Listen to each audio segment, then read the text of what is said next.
Go ahead and start. One Kitten for Kim. Very good. By Adelaide, Holl, and illustrated by Madden. Kimberly and I have decided to record this book so that we can have it forever, and especially because Mopsy chewed on it a little bit, and we realized that, something could happen to this awesome book. So we thought we would record. This was given to Kimberly by Bridget in 2010. Thanks, Miss Bridge. Hi, Kimber. Hi. Are you ready to help me? Yes. Okay. Will you be in charge of the pages? Sure. Right, perfect. Thanks, hon. Kim had a cat named Geraldine and 7 kittens. One kitten was striped like a tiny tiger. One was round and soft and white as a snowball. Where's the one that is like the snowball, Kimber? 2 were black as the midnight sky. And 3 had black and white polka dots all over. Good job. Kim thought that having 7 kittens was fun. Kim's mother and father did not agree. All right, turn the page. Thanks, sweetheart. You're welcome. There are too many cats in this house, said Kim's father one day. You may keep Geraldine and 1 kitten. You'll have to give the others away. Yes, agreed Kim's mother. 2 pets are enough in one house. Kim chose the roundiest and wooliest polka dot kitten for his own. He put the others in his mother's laundry basket and set the basket in his yellow wagon. Away he went down the street with 6 kittens in his basket. Okay. Mrs. McGinty, who lived next door, was sweeping her sidewalk. What's in your basket, Kim? She asked with interest. Kittens, Kim told her. Would you like to have one for a pet? I am rather lonely, said Mrs. McGinty, and a kitten would keep me company. I have 2 goldfish, but goldfish are not very good company. A kitten would curl up in my lap and purr. Goldfish cannot do that. Let's move the book a little bit so you can see your pictures. Good job. Mrs. McGinty lifted up a snowball white kitten and stroked its silky fur. Then she said, but what will I do with my goldfish? A kitten will grow up to be a cat, and a cat will eat the goldfish. Turn the page. Thanks. You could give the goldfish to me, said Kim brightly.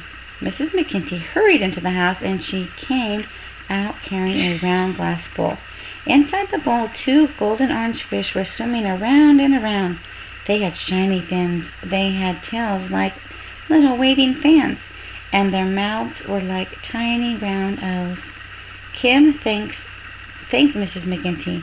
Then he set the glass bowl in his wagon, and away he went down the street with 5 kittens in his basket, and 2, here, you read this part. And 5 kittens in his basket, and 2 goldfish in a bowl. Nice. All right, turn the page. Good job. All right, I'll open it all the way up just like this. Thanks, Mom. And you'll have to kind of hold this page right here for Mama. You know, like a little bit. Now don't cover Miss Murphy's face. Like maybe you could use this hand right here. All right. How does that feel? Does that seem doable? Are you feeling good about that? Okay. Kim pulled his wagon slowly because the water in his goldfish bowl went slish, slosh, splash. He pulled his wagon quietly because he was coming to Miss Murphy's house. Miss Murphy did not like noise. She did not like rattling wagons or squeaking wheels or noisy children. Miss Murphy sat on her front porch quietly rocking. Hello, Miss Murphy, said Kim politely. I have some... Wait here, move your head back just a little bit. There you go. Thank you, hon. I have some kittens to give away. Nice, quiet ones. Did you say quiet kittens? Asked Miss Murphy with interest. Let me see them. She peered into the basket. The kittens were curled into soft balls. They were making quiet purring sounds. Right, turn the page. Good job. Let's do like this. There we go. Wait here a minute, Kim, said Miss Murphy, hurrying up the steps to the door. She came out carrying a golden cage. Inside it sat a large green parrot, awking and squawking noisily. "This is Skipper," she explained. "My brother, who is a sea captain, brought him to me from far across the sea. Skipper is a very noisy bird. He chatters and he whistles and he sings the sailor's hornpipe. I simply can't stand noisy pets. Would you trade one of your nice quiet kittens for a nice noisy parrot?" Kim was delighted. Miss Murphy chose a round polka dot kitten that was curled up quietly asleep. Kim took the awking, squawking parrot and set the cage carefully in the wagon. He thanked Miss Murphy. Then away he went down the street with... Now here's your turn. Do you want me to use your finger or do you want me to use mine?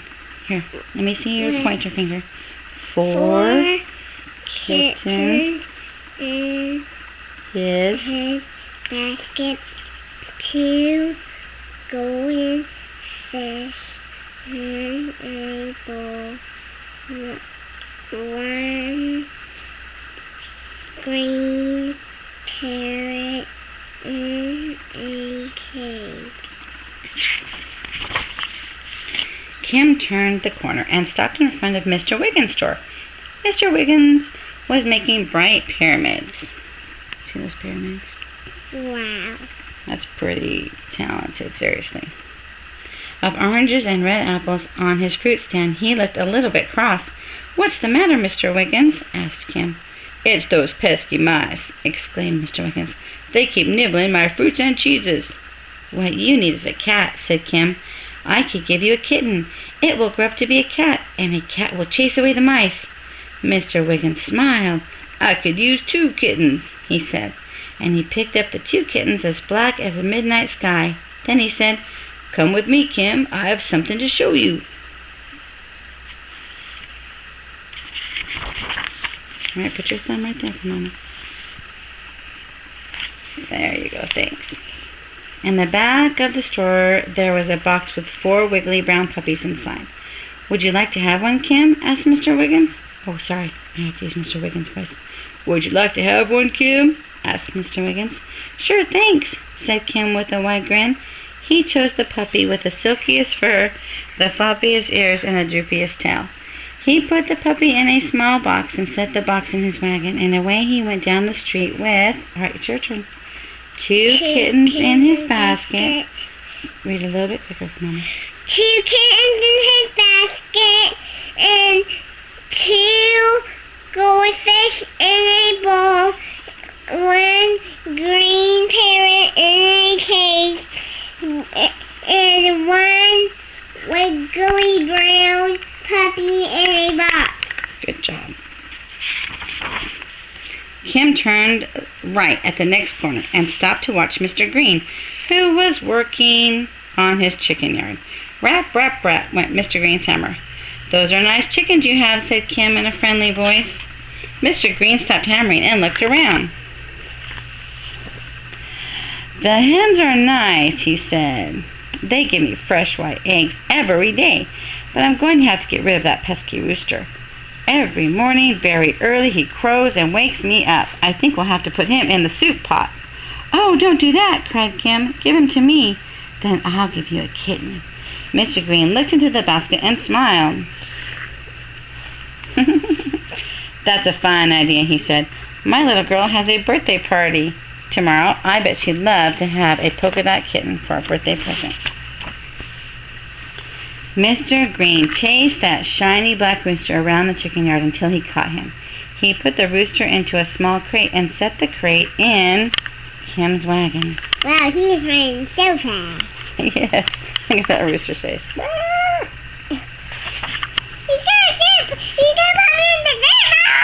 He's gonna put me in the soup pot. Ew. Oh, look at the sunshine. Okay.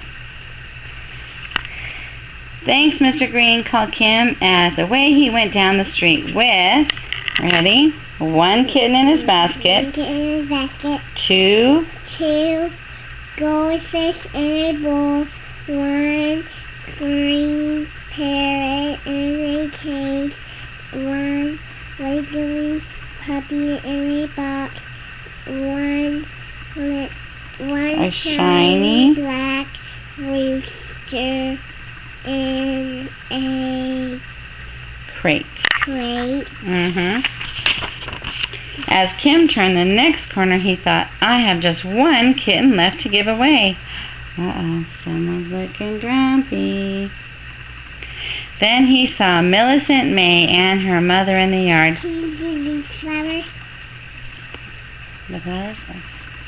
Sorry. Millicent was crying and looking very unhappy.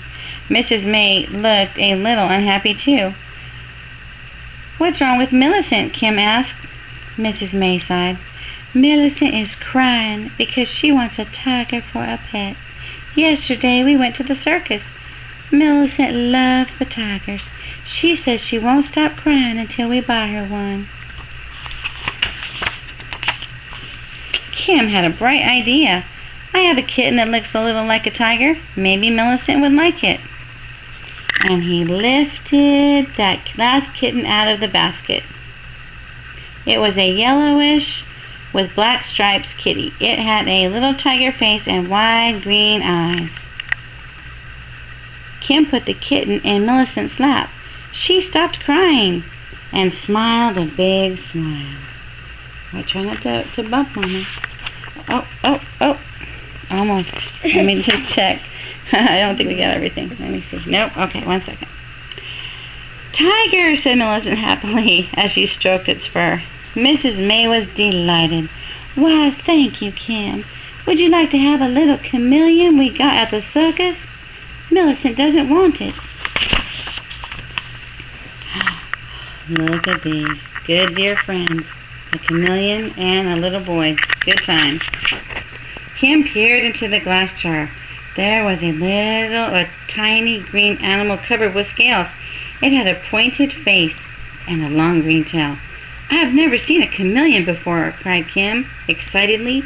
Yes, thank you. I sure would like to have it. So carefully he set the glass jar in his wagon, and away he went towards home with... Alright, this is your special turn. Ready? Are you ready? 2 goldfish in a bowl. 1 green parrot in a cage. 1 wiggly brown puppy in a box. A shiny black rooster in a crate. 1 scaly... Do you remember the name of that lizard? Chameleon in a jar. Is this going to be a good thing? No. No way.